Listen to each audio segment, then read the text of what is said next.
গীতা চ্যানেলে আপনাকে স্বাগত। ব্যাসম তত জয় মুদিরয়ে বাঞ্ছাকল্পতরুভ্যশ্চ কৃপা সিন্ধুভ্য এব চ পতিতানাং পাবনেভ্যো বৈষ্ণবেভ্যো নমো নমঃ। আমরা কৃপা করে হাত তুলি।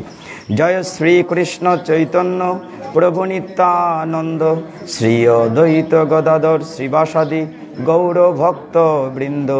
হরে কৃষ্ণ কৃষ্ণ কৃষ্ণ হরে হরে, হরে রাম রাম রাম হরে হরে। হরি ওম তৎসৎ।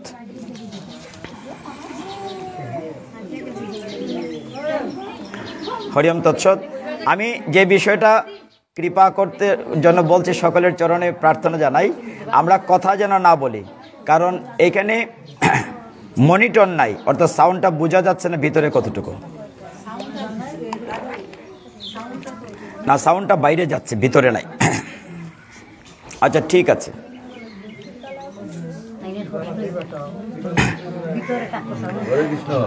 হরি বল। যা হয় আমরা কথা বলবো না, সকলের রাতুল চরণে আমি অধম নরাধম প্রণতি নিবেদন করছি। যতটুকু সময় ভগবানকে দিবেন 1000 গুণ 1,00,000 গুণ ফেরত পাবেন। কেন? আজকে শুভ অক্ষয় তৃতীয়া। অক্ষয় তৃতীয়া সেটা মাথায় রাখতে হবে। বৈশাখ মাসের সারা 12টা মাসের মধ্যে 3টা দিন সবচেয়ে গুরুত্বপূর্ণ থাকে। একটা হচ্ছে পয়লা বৈশাখ, একটা হচ্ছে মাঘ মাসের 1 তারিখ এবং পয়লা কার্তিক তারিখ। সব কিছু মিলে এই দিনটিতে কেন এই তিথির নাম অক্ষয় তৃতীয়া? তৃতীয়া মানে বৈশাখ মাসের শুক্লাপক্ষের তৃতীয়া তিথি। বলা হচ্ছে এই দিন যা করবেন সব অক্ষয় হয়ে থাকবে। যদি ভালো করেন ভালোটা যেমন অক্ষয় থাকবে, খারাপ করলে খারাপটা অক্ষয় থাকবে। কাজেই আমরা খারাপ যেন করি না, কারোর সাথে খারাপ ব্যবহার না করি। সব কিছু মিলিয়ে অত্যন্ত পুণ্যময় এই তিথি। আপনারা আমাদের শহরে, এই গ্রামাঞ্চলে তো ততটা প্রচলিত নেই। ইস্কন মন্দিরগুলোতে আগামীকাল অক্ষয় তৃতীয়া পালন করা হবে আনুষ্ঠানিকভাবে। আমাদের হবিগঞ্জের শ্রীমন মহাপ্রভু আগ্রাস অনেক মন্দিরে, অনেকের গৃহে আজকে শুভ অক্ষয় তৃতীয়া পালন করা হচ্ছে।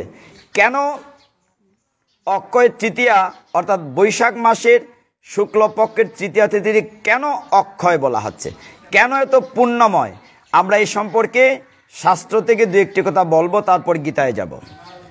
শাস্ত্র বলছে যে এই বৈশাখ মাসের এই অক্ষয় তৃতীয়া কেন বলছে পুণ্যময়।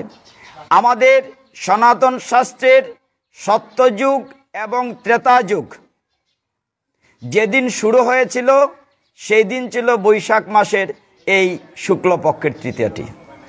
ভগবান শ্রীকৃষ্ণের যে ষষ্ঠ অবতার পরশুরাম, ভগবান পরশুরাম এই দিনে আবির্ভূত হয়েছিলেন, এই তারিখে। এই জন্য এই দিনটিকে বলা হয় পরশুরাম জয়ন্তী। আমরা যে মহাভারত পড়ি, আপনারাও পড়েন, সেই মহাভারত গ্রন্থটি মূলত কৃষ্ণদেবের বেদব্যাস লিখিয়েছেন, মানে তিনি বলেছেন আর লিখেছে গণেশ। শ্রী গণেশ রোট দ্যাট, গণেশ রাইটার, তিনি লিখছিলেন। আর বেদব্যাস বলছিলেন যেই দিন মহাভারত রচনা শুরু হয় সেই দিনটি ছিল এই অক্ষয় তৃতীয়া। এরকম অনেক পুণ্যময় কাজ এই দিনে হয়েছে। আর 2-1টা শুনেন।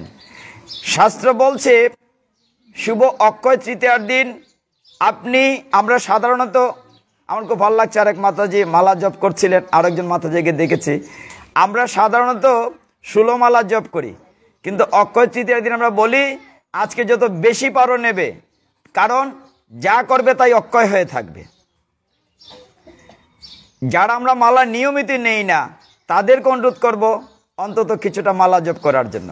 যারা নিয়মিত প্রসাদ বুঝি না, অন্তত এই 2-3 দিন পুরা বৈশাখ মাস হলে ভালো হয়।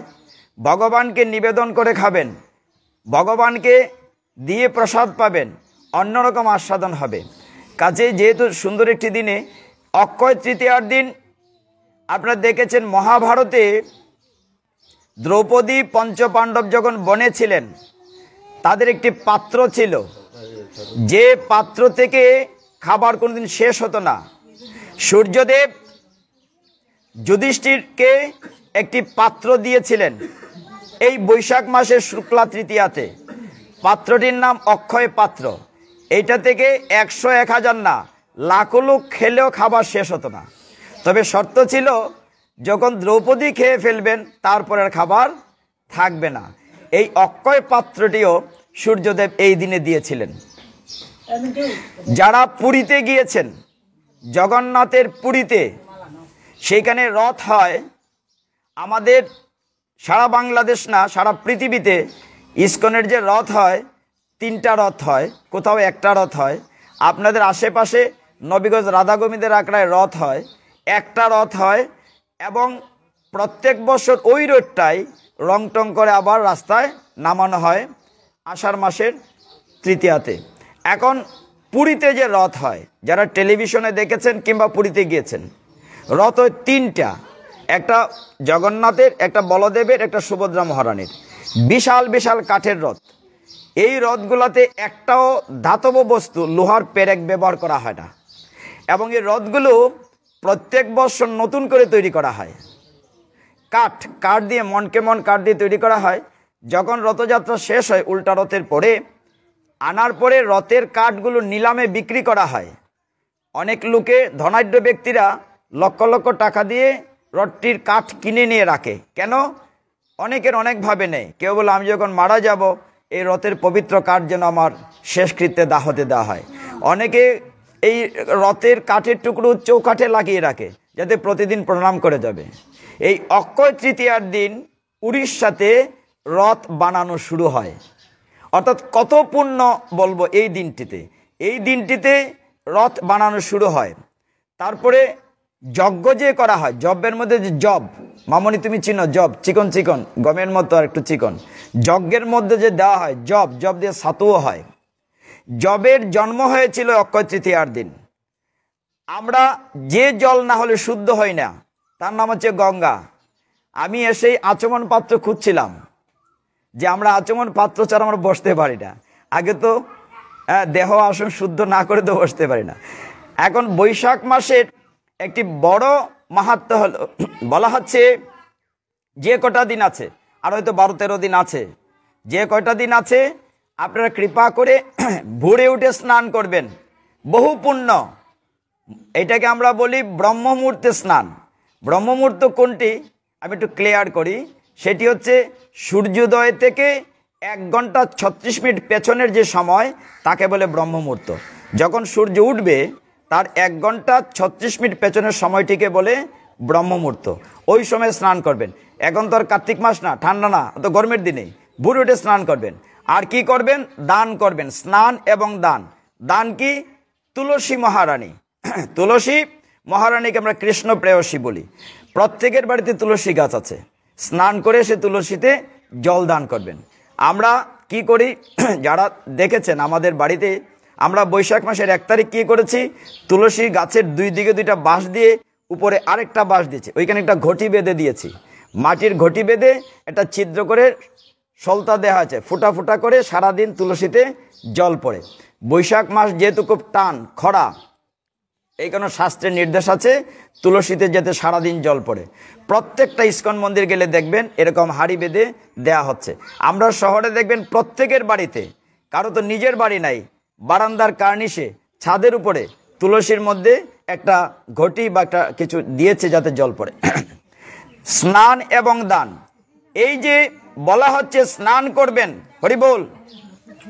স্নানের বেলা বলা হচ্ছে যখন ব্রহ্ম মুহূর্তে উঠে স্নান করবেন, সমস্ত তীর্থরাজিকে ডেকে আনবেন।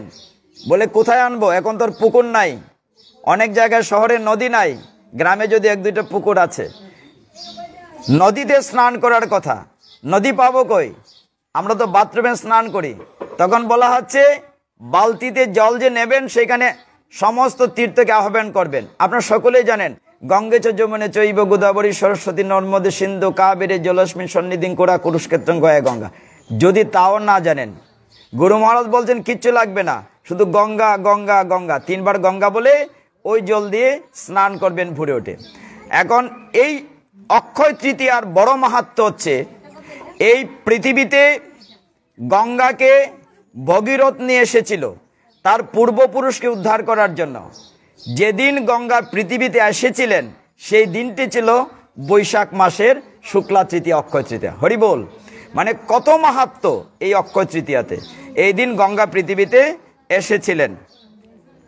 তারপরে আপনারা জানেন যে হিমালয়ের গঙ্গোত্রী, যমনেত্রী যে চারটি বড় বড় ধাম আছে একদম হিমালয় পাহাড়ের উপরে, গহীন বরফ, ওইখানে চারটি ধাম আছে।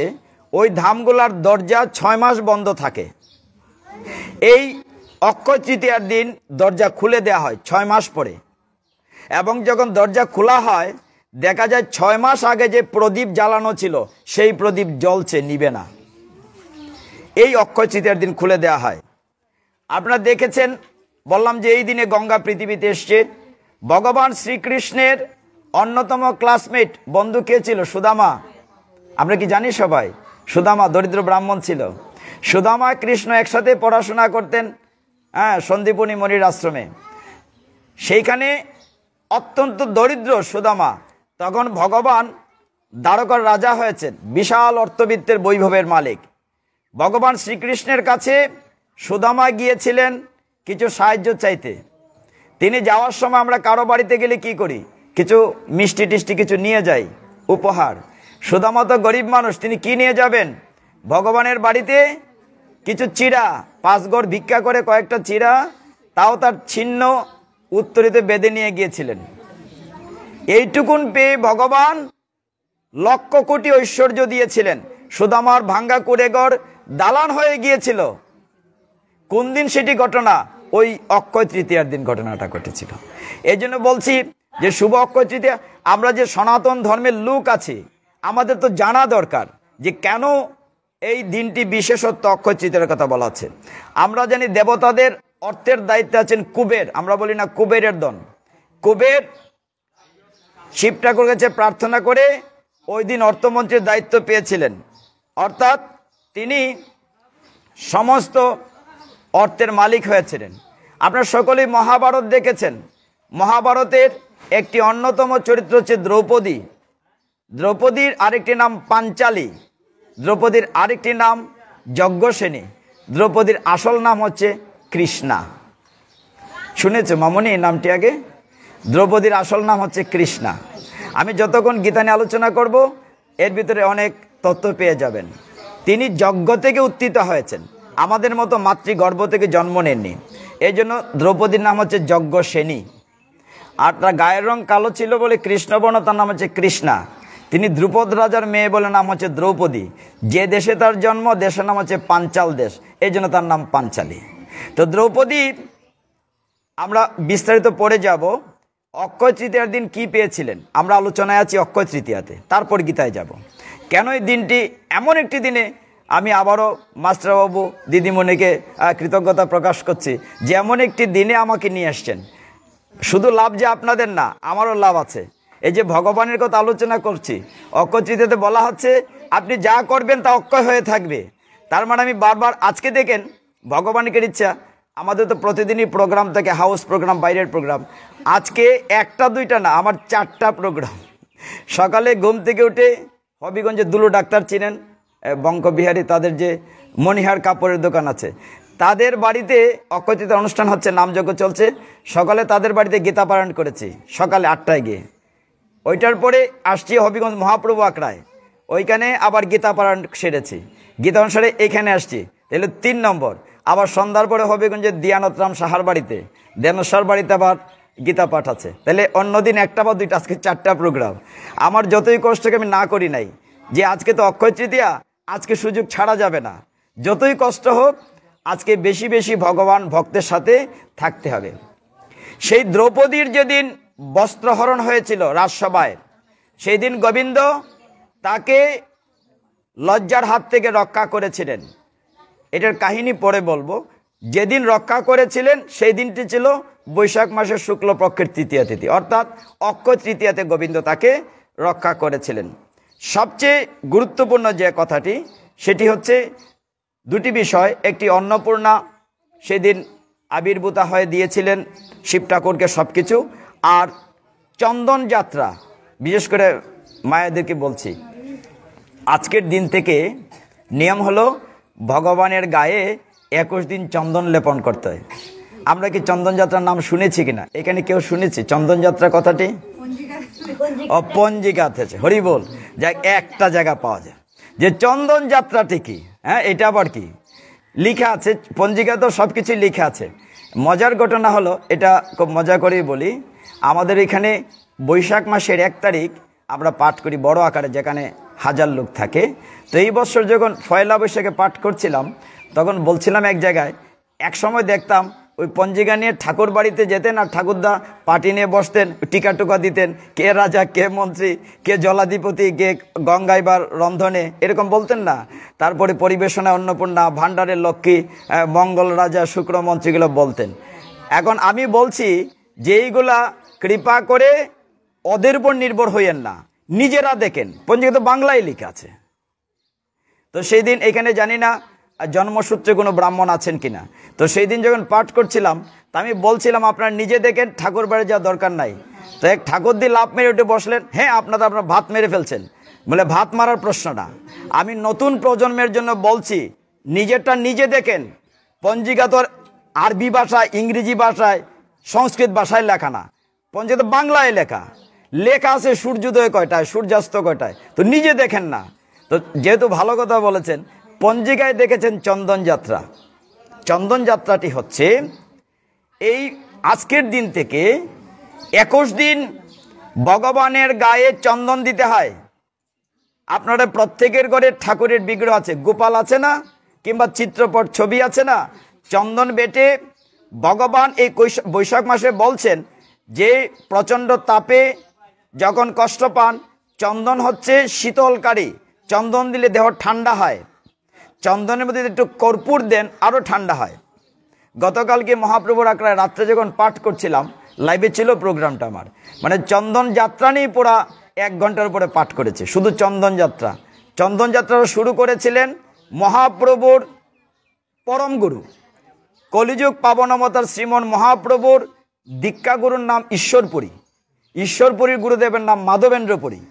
মাধবেন্দ্রপুরীপাদ চন্দন যাত্রা শুরু করেছিলেন। আজকে এইদিকে যাব না, আমরা গীতা নিয়ে কথা বলবো। তো আজকের দিন থেকে চন্দন যাত্রা শুরু হবে। আপনারা যদি পারেন আজকে থেকে 21 দিন ভগবানকে চন্দন দেবেন। যা হোক, এরকম অসংখ্য কাহিনী আছে, আমরা সেই দিকে যাচ্ছি না। আজকেরই শুভ অক্ষয় তৃতীয়াতে যে আয়োজন করা হয়েছে, হরি বল, হরি বল, হরি বল, হরে কৃষ্ণ। আচ্ছা, যাই হোক, আজকের এই শুভ অক্ষয় তৃতীয়াতে আপনারা যারা এখানে এসেছেন, আপনাদের পূর্ব জন্মের অনেক সুকৃতি আছে বলে আসতে পেরেছেন। সবাই আসতে পারবে না। আমরা কথাটা আরো পরিষ্কার করে বলি, গীতার প্রারম্ভিতে আমরা পড়ি কিনা, আপনারা পড়েছেন, ওম পার্থয় প্রতিবোধিতাং বলেন না, একটা মঙ্গলাচরণ আছে। এটার মাঝখানে কয়টি লাইন আছে? লাইনটি কি? লাইনটি বলা হচ্ছে সর্ব উপনিষদ গাবদুগ্ধা গোপালনন্দন, বলেন না আপনারা। এটা শেষে একটা লাইন আছে। শেষের লাইনটি কি? সুধীর বুক্তা গীতা অমৃতম মহৎ। মানে সবাই গীতা শুনতে পারবে না, যারা সুধীজন। দেখা গেল কি, কোথাও পাঠে রওনা হয়েছেন, 2-3 জন মাতাজি ঘর থেকে আস্তে আস্তে অর্ধেক রাস্তায় বললেন, না গো তুমি যাও, আমার বাসাত মেহমান আইছে বা আমার অতিথি আইছে, চলে গেল। আবার এখানে আসলে যে ফোন আসছে, এই আমি চলে যাচ্ছি। সবাই শুনতে পারবে না, ইচ্ছে করলেও পারবে না। তার পূর্বজন্মের স্বীকৃতি লাগে। ইচ্ছে করলেই অক্ষয় তৃতীয়ার পুণ্য সকলেই পাবে না, পূর্বজন্মের স্বীকৃতি লাগবে। কিংবা দেখলেন অসুখ বিসুখ অসুবিধা চলে গিয়েছে। তো সব কিছু মিলিয়ে আজকের এই দিনটিতে আয়োজনটি চমৎকার। আমরা একটু গীতায় প্রবেশ করি। গীতায় আমি জানি না কতটুকু সময় দেবেন, তার উপর আলোচনা নির্ভর করবে। এখন 3:20 বাজে, আপনাদের ধৈর্যের উপর নির্ভর করে আপনারা কতটুকু আমাকে সময় দেবেন। আচ্ছা বলুন তো, হ্যাঁ আচ্ছা ঠিক আছে। আচ্ছা অনেকেই বলেন, হ্যাঁ, পরিচিত পরিচিত লোক লাগছে। তো যাই হোক, অনেকে বলেন কি আছে গীতায়, যে এত কষ্ট করে গীতা পড়ার দরকারটা কি? অনেকে আবার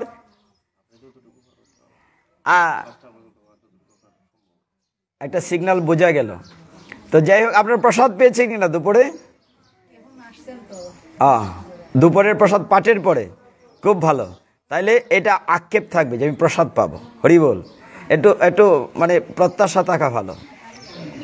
তো এখানে বলা হচ্ছে, অনেকেই বলেন যখন বড় বড় অনুষ্ঠানে আমরা যাই, বলেন যে এত কষ্ট করে লাখ লাখ টাকা খরচ করে গীতার আয়োজন করা হচ্ছে, গীতাতে কি আছে, এটা পড়ার দরকারটা কি? কেউ যখন বলেন যে গীতাতে কি আছে, কি পড়বো, উত্তরটা খুব সোজা।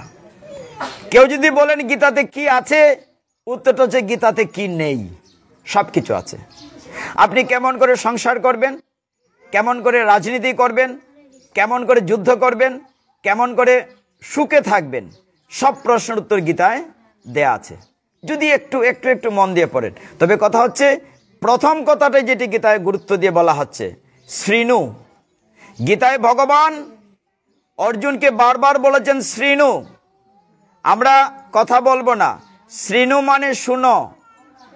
শোনা কিন্তু নট হেয়ার, বলা হচ্ছে লিসেন, মন দিয়ে শোনো। গীতার যে কথাটি বারবার বলা হচ্ছে, শ্রীণু তৎশ্রীণু, শোনো, মন দিয়ে শোনো। আপনারা যেভাবে বসেছেন, কষ্ট হচ্ছে বুঝতে পারছি। বৃষ্টির কারণে ঠান্ডা ছিল, এখন তো গরম লাগবে বসলে, তারপরেও কষ্ট করতে হবে। আমাদের জীবনে এর চেয়ে বেশি কষ্ট তো থাকতে পারে কিনা?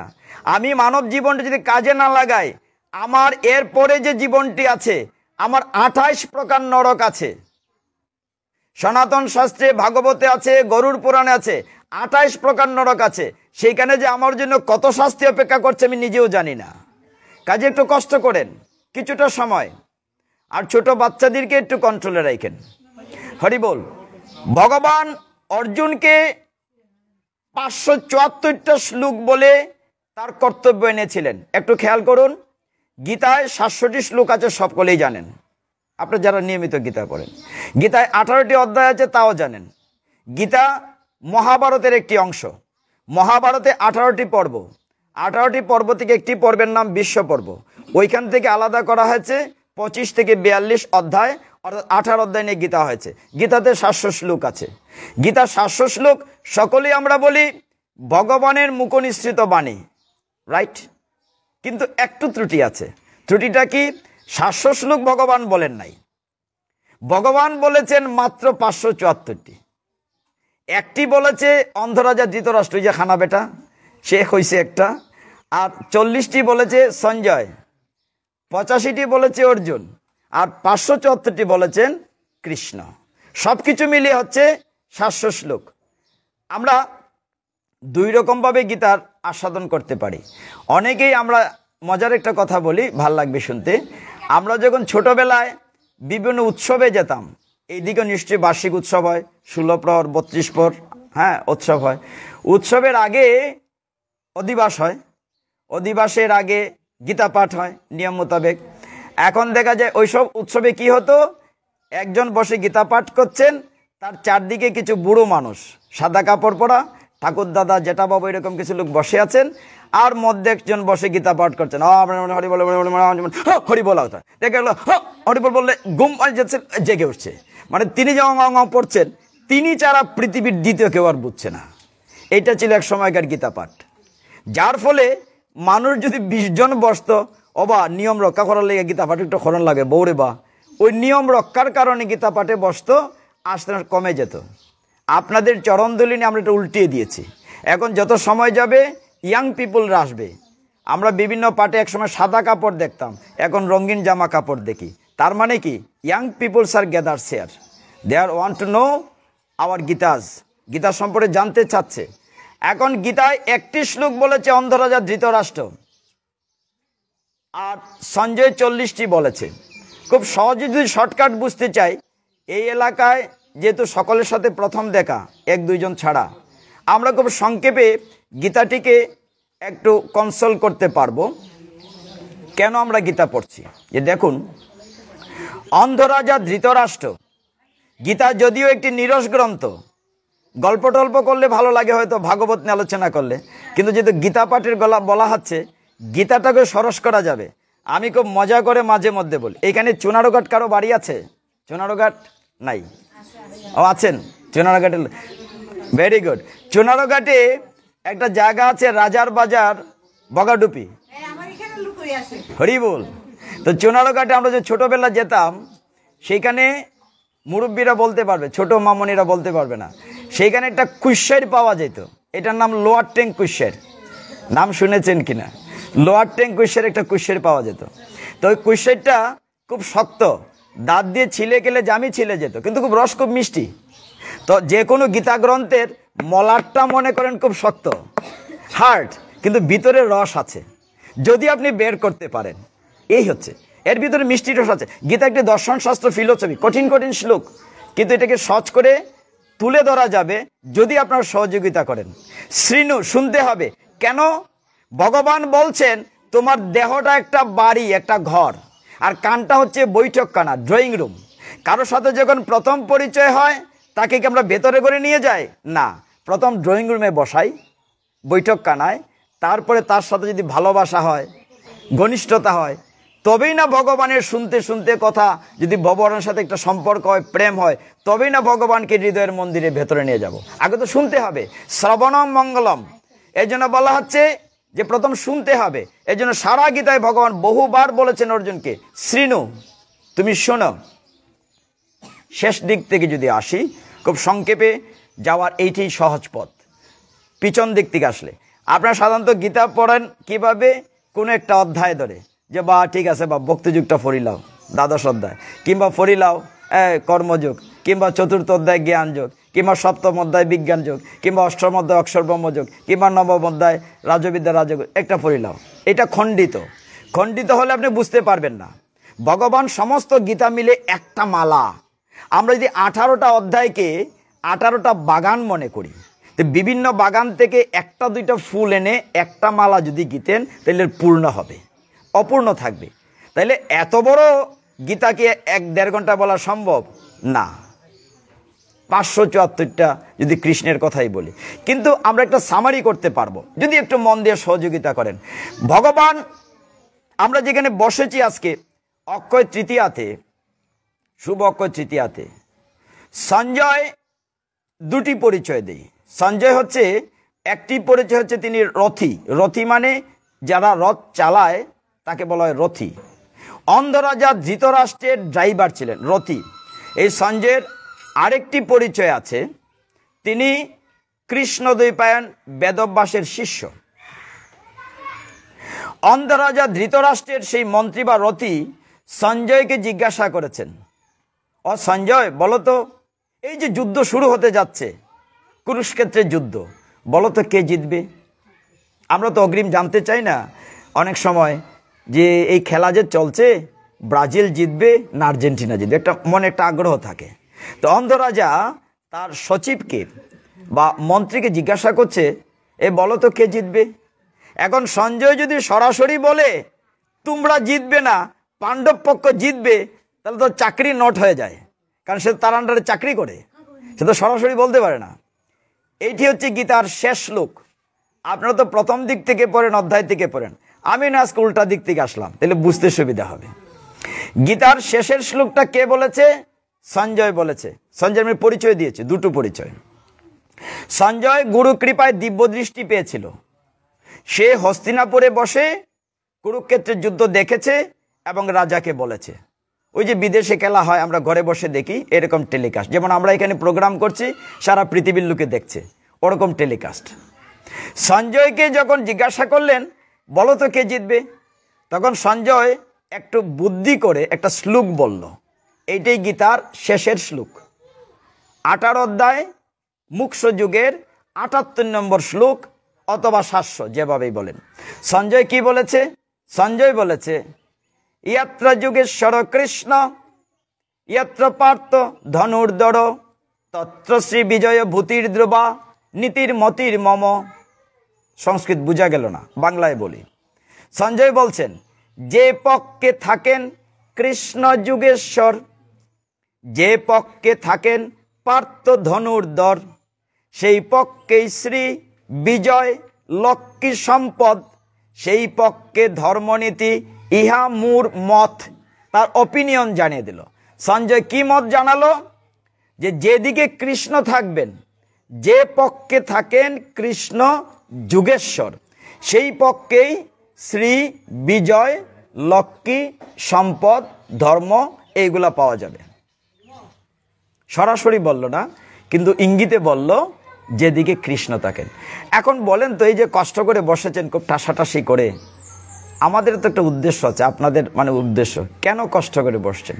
আচ্ছা, জাগতিক জগতের জন্য গীতার প্রয়োজন কেন?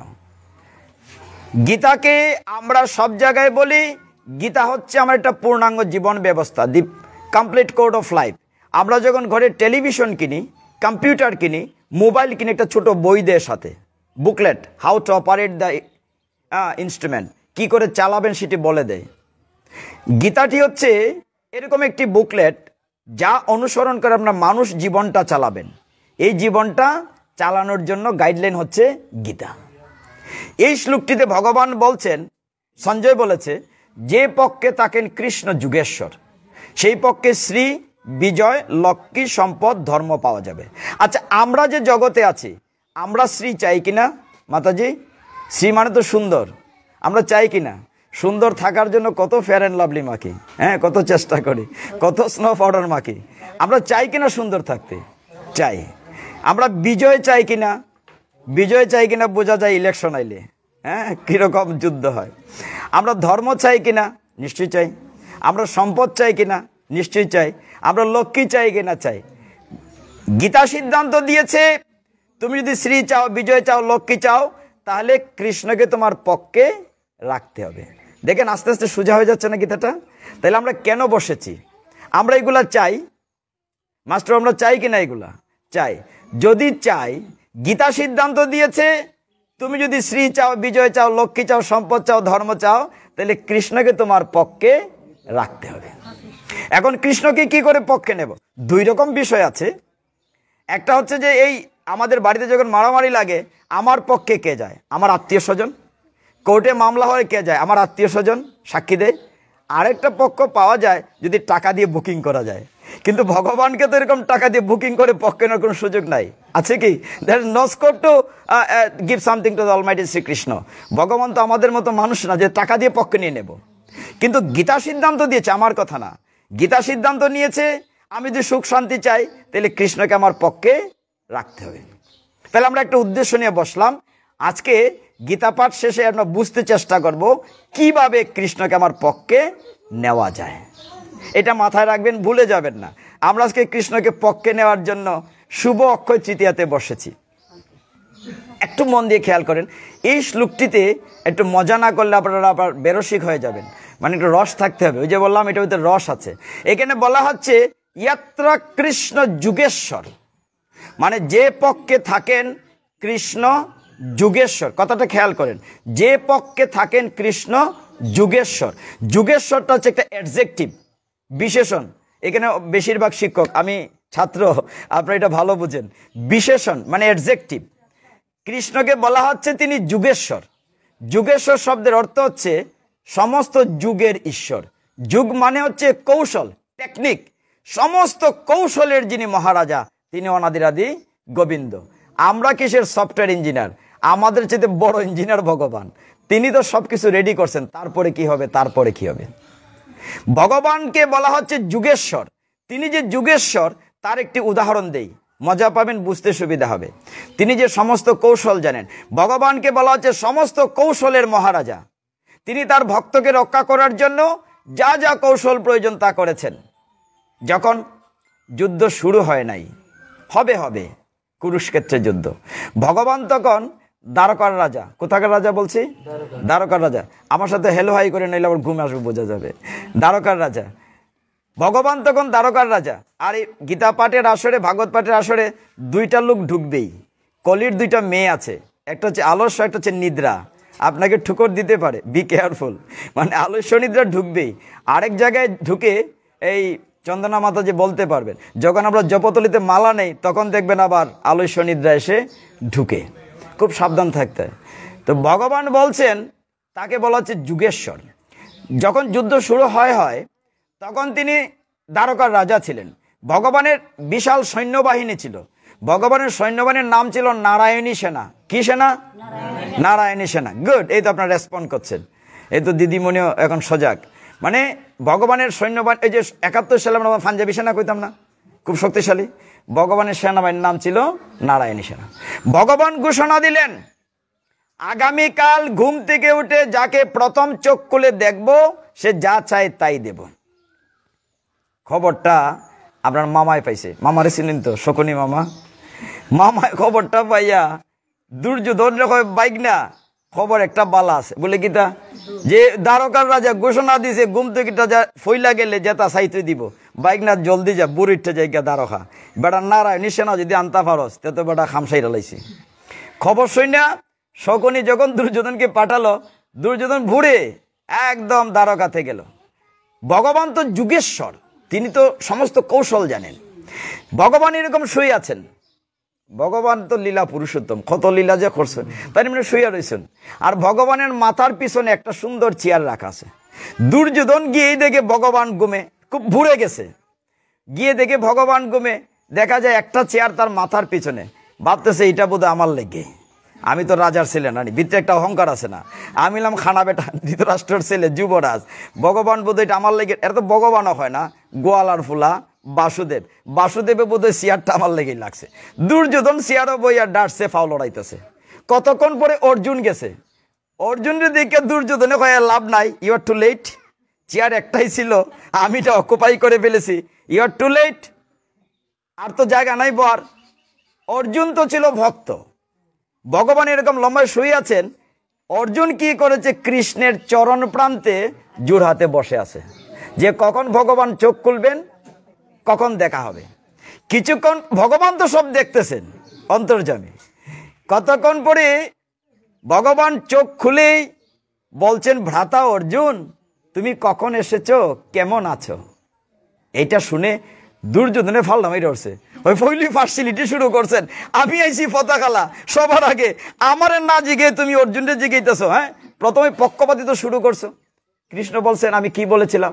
তুমি কইছো ভোরবেলাইটা যে ফইলাই দেখবাই চোখ করলা তার যেটা চাইতে দিবাই, আমি আগে আইছি। বলে কথা ঠিক আছে, আমি কথা খেলাপ করি নাই, আমি চোখ করলে আমার সামনে পায়ের কাছে অর্জুনরে দেখছি, আমার মাথার পিছে তো চোখ নাই যে দেখতাম তুমি পিছে বইয়া রইছো। হরি বল।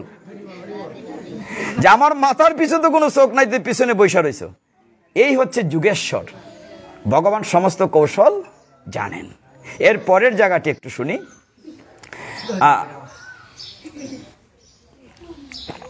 ভগবান অর্জুনকে বললেন যে অর্জুন তোমাকে তো আগে দেখেছি, তুমি বলো কি চাও। দুটো বিষয় আছে, একদিকে নারায়ণী সেনা আর একদিকে আমি, কোনটা নেবে? দুর্যোধন তো টেনশনে পড়ছে, এ হারতাছে ভাই, এনি সৈন্য চাইয়া বয় তো আমার সব লস। হ্যাঁ, এ খুব টেনশনে আছে। তখন অর্জুন বলল, হে জনার্দন আমার সৈন্যের দরকার নাই, আমি তোমাকে ভিক্ষা চাই। কত ভক্ত সে, ভগবানের সখা ভক্ত, যে আমার সৈন্য দরকার নাই, তুমি কৃপা করে চলো। কৃষ্ণ তখনও বলছেন, বুঝে বলো, আমাকে নিয়ে তো লাভ হবে না, আমি তো বেকার, আমি যুদ্ধে অস্ত্রই ধরবো না, আমাকে নিয়ে কি লাভ? অর্জুন বলছেন, তুমি অস্ত্র না ধরলেও চলবে, শুধু তুমি আমার সাথে চলো।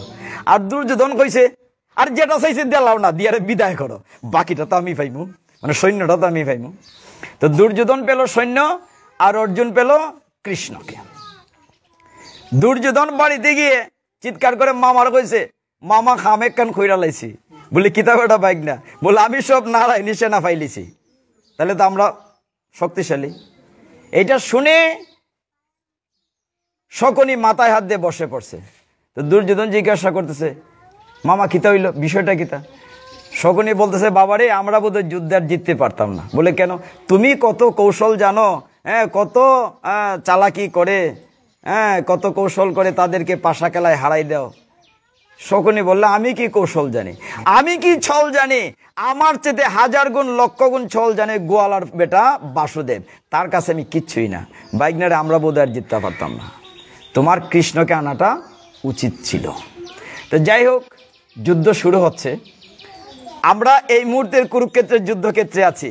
গীতা সহজে বোঝার একটি উপায় আছে, টেকনিক আছে। এই আমরা যারা আছি সকলে আমরা অর্জুন, তাহলে গীতাটা বুঝতে সুবিধা হবে।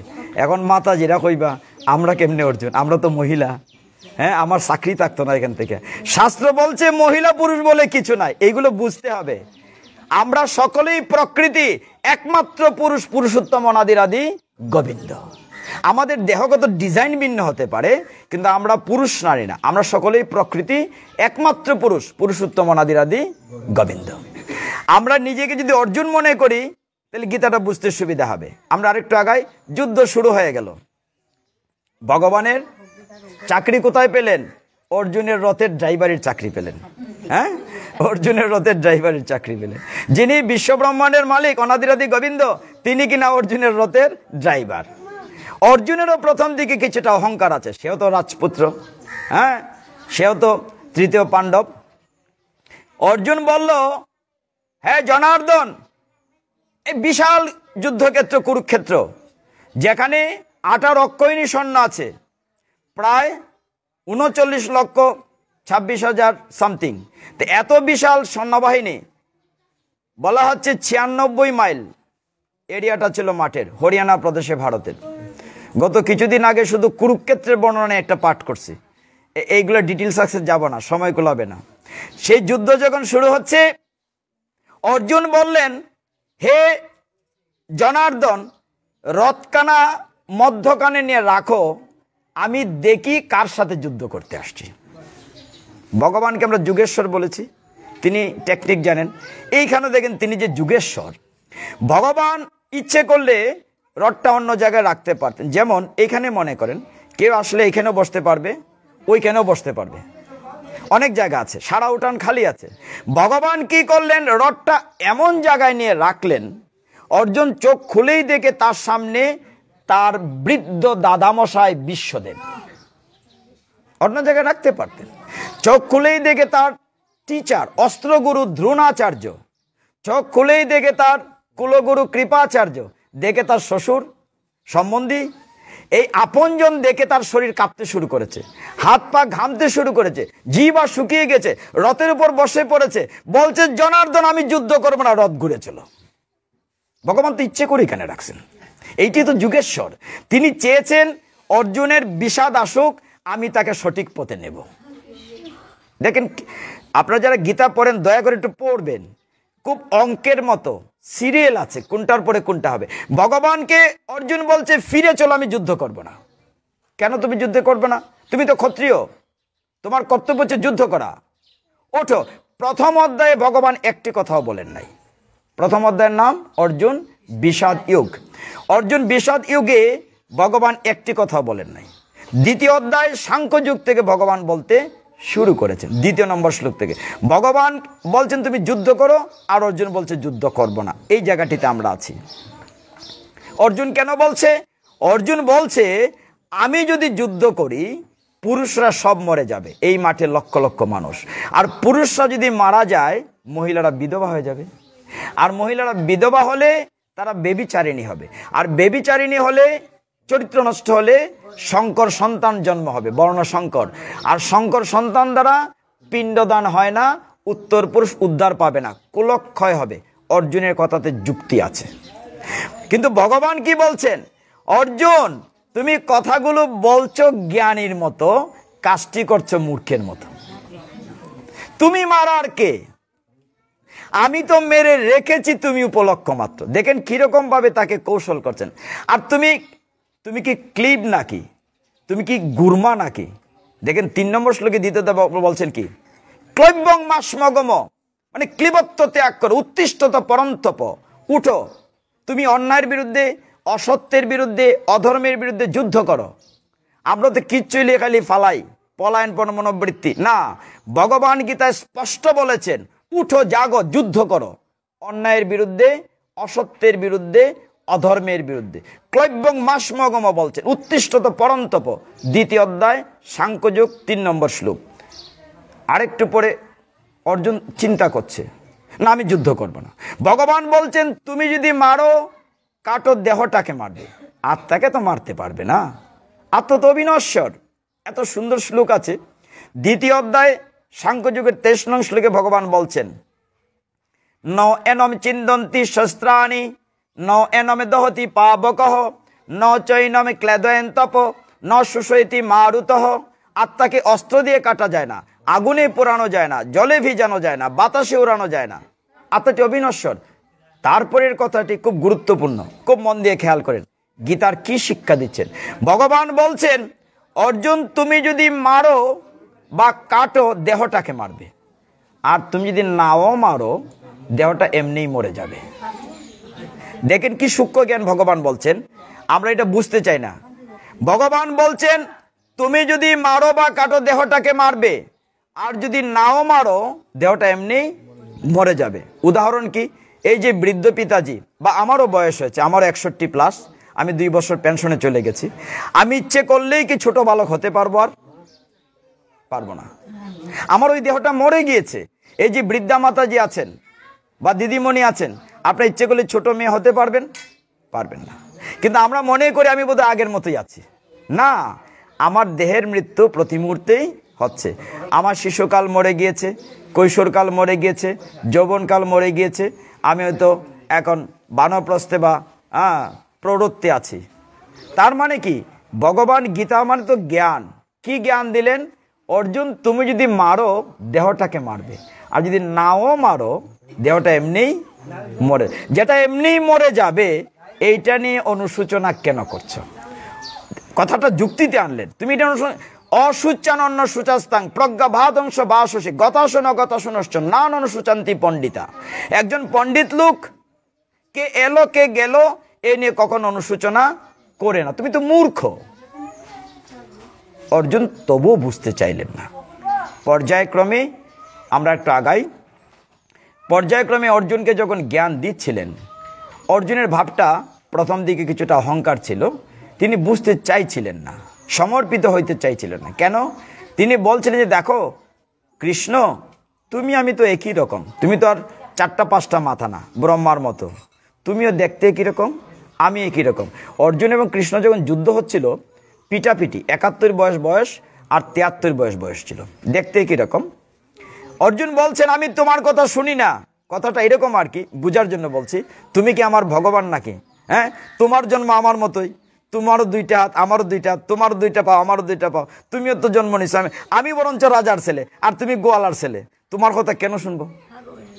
দেখেন ক্রসটা যদি এইভাবে হয়, তখন ভগবান বলছেন 4র্থ অধ্যায় জ্ঞান যুগের 9 নম্বর শ্লোকে উত্তর দিয়েছেন। একটু মন দিয়ে খেয়াল করেন।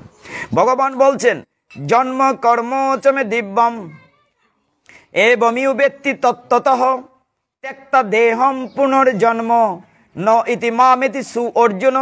হে অর্জুন, আমার জন্মকর্ম দিব্য অলৌকিক, তোমার মতো না। আমার জন্ম হয় না, আমি অজ। আমি যখন ভাদ্র মাসের কৃষ্ণপক্ষের অষ্টমী তিথি রোহিণী নক্ষত্রে কংসের কারাগারে, এই পুরাণ বিল্ডিংটা দেখে ওইরকম মনে হচ্ছে না, একটা কংসের রাজবাড়ি। তো কংসের কারাগারে যেদিন আমি আবির্ভূত হয়েছিলাম, আমার 4 হাত ছিল। তোমার মনে নাই অর্জুন? আমার মনে আছে। তোমার আমার জন্ম এক না।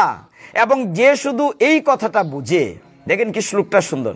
ভগবান বলছেন যে ওই জ্ঞানটা বুঝে যে ভগবান ভগবান, তিনি আমাদের মতো না, যে এই বিষয়টি বুঝে ত্যক্তা দেহম পুনর্জন্ম ন ইতি মামেতি সুঅর্জুন, এই দেহ ত্যাগ করার পর আর এই জ্বালাময় জগতে তাকে আসতে হয় না, সে আমার দিব্যধামে চলে আসে। হরি বল, সে আমার দিব্যধামে চলে আসে। এখানে একটা বিষয় বলে রাখি, আমরা যারা সনাতন ধর্মাবলম্বী হিন্দু যারা, আমরা একটা বিষয় জানি কিনা, আমরা একটা চক্রের মধ্যে আছি, জন্ম মৃত্যুর চক্রের মধ্যে আছি। আপনাদের আমাদের এত সৌভাগ্য যে আমরা দুর্লভ মনুষ্য জন্ম পেয়েছি। 84 লক্ষ যোনি পরিক্রমায় আমরা কখনো গরু, ছাগল, বেড়া, কৃমিকীট ঘুরতে ঘুরতে ঘুরতে ঘুরতে আমরা মানুষ হয়েছি। আর একটু সহজ করে বলি, আচ্ছা কেউ মারা গেলে আমরা কি বলি মাস্টারবাবু? দিব্যান লোকান স্বগচ্ছত। Very simple. অর্থ কি? সে যেন দিব্য লোকে যায়। দয়া করে বললেন না স্বর্গে যায়। স্বর্গে বললে তাকে আবার ফেরত আসতে হবে। মানে স্বর্গে গেলে যারা দেবদেবীর পূজা করে দেবপরী স্বর্গে যাবে, ব্রহ্মার পূজা করলে ব্রহ্মলোকে যাবে, ধ্রুবকে পেলে ধ্রুবলোকে যাবে, ভূত প্রেতের পূজা করলে প্রেত লুকে যাবে। এইভাবে তার যখন এখানে মোবাইলের চার্জ শেষ হয়ে যাবে আবার ড্রপ ডাউন হবে, আবার জন্ম মৃত্যুর চক্রে ঘুরতে থাকবে। কিন্তু যদি দিব্যধামে চলে যায়, ভগবত ধামে, ভগবানের কাছে, আর ফিরত আসতে হবে না। এটা শাস্ত্রে বলা হচ্ছে পুনরপি জনম পুনরপি মরণ পুনরপি জননী জঠরে শয়ন। এই জন্ম মৃত্যুর চক্রে আমরা ঘুরছি। এই উত্তরটি দিয়েছেন ভগবান। বলছেন আমার জন্মটা দিব্য 9 নম্বর শ্লোকে। যে এই কথাটা বুঝে ত্যক্তা দেহম, দেহ ত্যাগ করার পরে আর জ্বালাময় জগতে আসতে হয় না, সে আমার দিব্য ধামে চলে আসে। তাহলে আমরা বুঝতে চেষ্টা করব। আমরা আরেকটু আগাই। আমরা কেন বুঝতে পারি না, এখন দেখবেন বেরিয়ে আসবে। কেন বুঝতে পারি না? ছোট্ট একটি শব্দ, ময়াকার অন্তুস্থ আকার, শব্দটি কি হলো? মায়া। এই কারণে পারি না। বড় কঠিন জিনিস মা, মায়া ত্যাগ করা কঠিন। কিন্তু ভগবান শাস্ত্রে যারা কীর্তন করেন তারা কি বলেন? কৃষ্ণ হয় সূর্য সম, মায়া হয় অন্ধকার, যেতা কৃষ্ণ তথা নাহি মায়ার অধিকার। কৃষ্ণ হচ্ছেন সূর্যের মতো, আর মায়া হচ্ছে অন্ধকার। যেখানে কৃষ্ণ থাকেন সেখানে মায়ের কোনো অধিকার থাকে না। তাহলে মায়ের অধিকার থেকে বাঁচতে গেলে কৃষ্ণকে আমার সাথে রাখতেই হবে। এই জন্য বলা হচ্ছে সপ্তম অধ্যায়, যার একটু আগাই, সপ্তম অধ্যায়ের নাম বিজ্ঞান যুগ বা জ্ঞান বিজ্ঞান যুগ।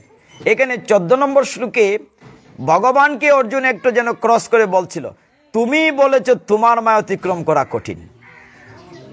দেখেন কি সুন্দর বলছে, যে তুমি বলছো যুদ্ধ করতে, আবার আমার আত্মীয় স্বজন আমি কি করে মারি? আমরা মায়া তো ছাড়তে পারি না। তুমি বলেছ 14 নম্বর শ্লোকে ভগবান কি বলেছেন? দৈবীহি এসা গুণময়ী মম মায়া দূরত্বয়া। গীতা খুলে দেখবেন, আমি নাম্বার সহ বলছি। 14 নম্বর শ্লোকে ভগবান বলছেন আমার মায়া অতিক্রম করা কঠিন।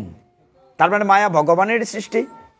ভগবান বলছেন আমার মায়া মম মায়া দূরত্বয়া, যে আমার মায়াটি অতিক্রম করা কঠিন। অর্জুন বলছে তুমি বলেছো তোমার মায়া কাটাতে পারা যায় না, তাহলে আমি কি করে আপনজনকে মারি? ভগবান বলেন এবার ব্যাকল 2 লাইনের শ্লোক, উপরের লাইন পড়ছো, নিচের লাইনটা পড়ো। এই শ্লোকে তো 2টা লাইন, 2 রকম শ্লোক আছে, অনুষ্টুপ ছন্দ, ত্রিষ্টুপ ছন্দ। অনুষ্টুপ ছন্দে 32 অক্ষর, প্রতি 8 অক্ষরে স্থিরতে হয়, স্টেপ হয়, আর ত্রিষ্টুপ ছন্দে 44 অক্ষরের শ্লোক। আমি ব্যাখ্যায় যাচ্ছি না। ভগবান বলছেন এই 14 নম্বর শ্লোকে দৈবী হেসা গুণময়ী মম মায়া দূরত্বয়া, আমার মায়া অতিক্রম করা কঠিন। পরের লাইনে বলছেন মাম এব যে প্রপদ্যন্তে, মাম মানে আমার, প্রপদ্যন্তে মানে আত্মসমর্পণ, সারেন্ডার। মাম এব যে প্রপদ্যন্তে মায়া মে তাম তরন্তিতে, আমার কাছে যে আত্মসমর্পণ করে আমি তার মায়ার বাঁধন কেটে দেই। হরি বল। বলছেন আমি তার মায়ার বাঁধন কেটে দেই। তো মায়ের বাঁধন কাটতে গেলে কি করতে হবে? তার কাছে আত্মসমর্পণ। তাহলে একটা উত্তর পেলাম, আমাদের মায়া কাটাতে গেলে গোবিন্দের কাছে আত্মসমর্পণ, surrender to the Almighty. Surrender, আমি করি না, আমি বলি না, আমার দ্বারা বলানো হয়। তিনি চালান তাই চলি, তিনি বলেন তাই বলি। প্যাসিভ ভয়েসে বলতে হবে। সপ্তম অধ্যায় আরেকটু আগে, অষ্টম অধ্যায় অক্ষর ব্রহ্মযুগ, নবম অধ্যায় রাজবিদ্যা রাজগুহ্য যুগ। সব অধ্যায় তো টাচ করে পারা যাবে না, কারণ সব থেমে থাকলেও ঘড়ির কাঁটা থেমে থাকে না। আমরা আরেকটু আগাই। আর নবম অধ্যায়ে নাম কি বলছি? রাজবিদ্যা রাজগুহ্য যুগ। এখানে ভগবান অনেকগুলো শ্লোক, যেহেতু এটা রাজবিদ্যা, রাজমিস্ত্রি আর সাধারণ মিস্ত্রি বেশ কম আসে না, রাজবিদ্যা।